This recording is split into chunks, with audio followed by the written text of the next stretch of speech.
नमस्कार, स्वागत है आपका हमारे चैनल में और मैं हूं रीना पाल।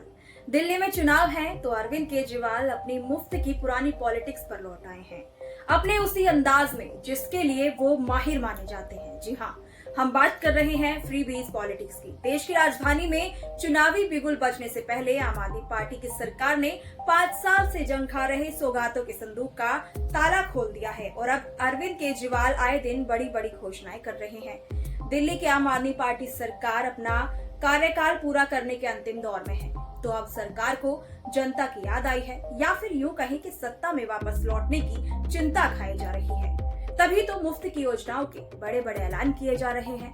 महिलाओं, बुजुर्गों और ऑटो रिक्शा चालकों को पहले ही साथ चुके केजरीवाल ने अब बड़ा दाव दलितों और युवाओं पर लगा दिया है। अरविंद केजरीवाल का कहना है कि दलित परिवारों के बच्चों के विदेशों में पढ़ाई और आने जाने का खर्चा दिल्ली सरकार उठाएगी। इसके लिए सरकार ने दिल्ली में अंबेडकर स्कॉलरशिप योजना की घोषणा की है। अरविंद केजरीवाल कह रहे हैं कि अगर दलित का कोई बच्चा दुनिया की किसी टॉप यूनिवर्सिटी में पढ़ना चाहता है तो वह सिर्फ उस यूनिवर्सिटी में एडमिशन ले ले, पढ़ाई का खर्चा और आने जाने का सारा खर्च दिल्ली सरकार उठाएगी। केजरीवाल की फ्रीबीज पॉलिटिक्स वाले संदूक से जनता के लिए पिछले करीब 1 महीने में क्या क्या निकला है, अब ये भी जान लीजिए। 21 नवंबर को अरविंद केजरीवाल ने बुजुर्गों की बंद पड़ी पेंशन स्कीम को दोबारा शुरू करने का ऐलान किया। उन्होंने कहा कि सरकार 5 लाख बुजुर्गों को 2500 रुपए प्रति माह पेंशन देगी। स्कीम के तहत 80,000 नए बुजुर्गों को जोड़ा जाएगा। सरकार 60 से 69 साल तक के बुजुर्गों को हर महीने 2000 रुपए देगी। वहीं 70 साल से ज्यादा उम्र के बुजुर्गों को 2500 रुपए महीना मिलेगा। केजरीवाल ये बात अच्छे से जानते हैं कि उन्हें दिल्ली की गद्दी पर बिठाने में ऑटो रिक्शा चालकों का बड़ा योगदान रहा है। इसलिए केजरीवाल ने 10 दिसंबर को ऑटो चालकों के लिए 4 बड़े ऐलान किए। उन्होंने कहा कि ऑटो चालकों की बेटी की शादी के लिए 1 लाख रुपए दिए जाएंगे। होली दिवाली पर वर्दी बनवाने के लिए 2,500 हजार रुपए दिए जाएंगे। 10 लाख रुपए का लाइफ इंश्योरेंस और 5 लाख का एक्सीडेंटल इंश्योरेंस भी कराया जाएगा।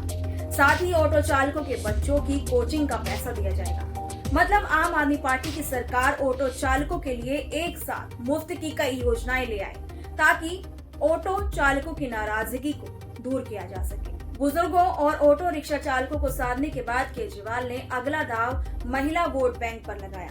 केजरीवाल ने 12 दिसंबर को दिल्ली में महिला सम्मान योजना का ऐलान किया। योजना के तहत 18 साल से ज्यादा उम्र की हर महिला को हर महीने 1,000 रुपए देने की बात कही गई। साथ ही केजरीवाल ने ये भी कहा कि चुनाव के बाद मुफ्त में मिलने वाली इस राशि को बढ़ाकर 2100 रुपए महीना कर दिया जाएगा। 18 दिसंबर को केजरीवाल बुजुर्गों के लिए संजीवनी योजना लेकर आए।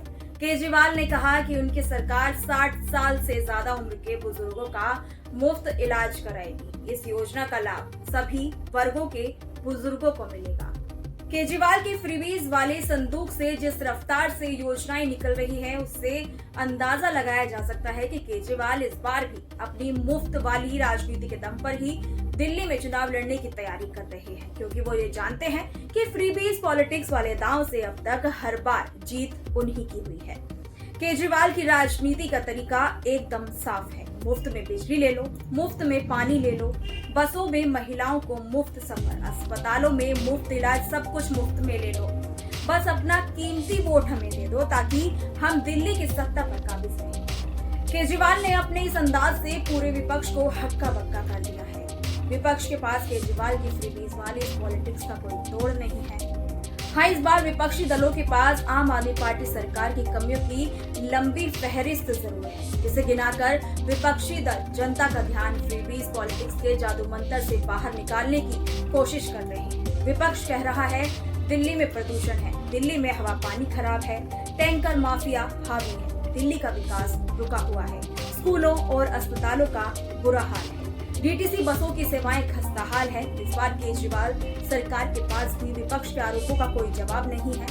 केजरीवाल कह रहे हैं कि विपक्ष के हर हमलों का तोड़ उनके इस फ्रीबीज वाले संदूक में है। विपक्ष एक कमी गिनाएगा, बदले में हम संदूक से 2 योजनाएं निकालकर जनता को सौंप देंगे। विपक्ष कहेगा दिल्ली में प्रदूषण है, हम कहेंगे इलाज मुफ्त है।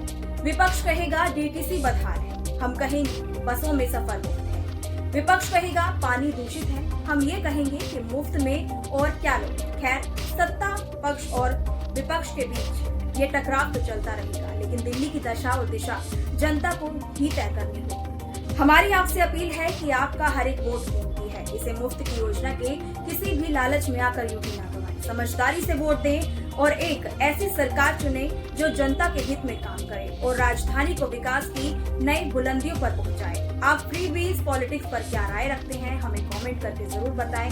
ये वीडियो अच्छी लगी हो तो इसे लाइक करें, शेयर करें और हमारे चैनल को सब्सक्राइब करना ना भूलें। धन्यवाद। आज मैं चाहता हूं कि कोई भी दलित समाज का बच्चा पैसे की कमी की वजह से उच्च शिक्षा प्राप्त करने में वंचित न रह जाए। इसलिए आज मैं डॉक्टर अंबेडकर स्कॉलरशिप का ऐलान करता हूं। दलित समाज का कोई भी बच्चा अगर दुनिया की किसी भी टॉप की यूनिवर्सिटी में पढ़ना चाहेगा तो वो बच्चा उस यूनिवर्सिटी में एडमिशन ले ले। बस एडमिशन लेने के बाद उसका सारा पढ़ाई का खर्चा, आने जाने का खर्चा, सारा खर्चा दिल्ली सरकार वहन करेगी।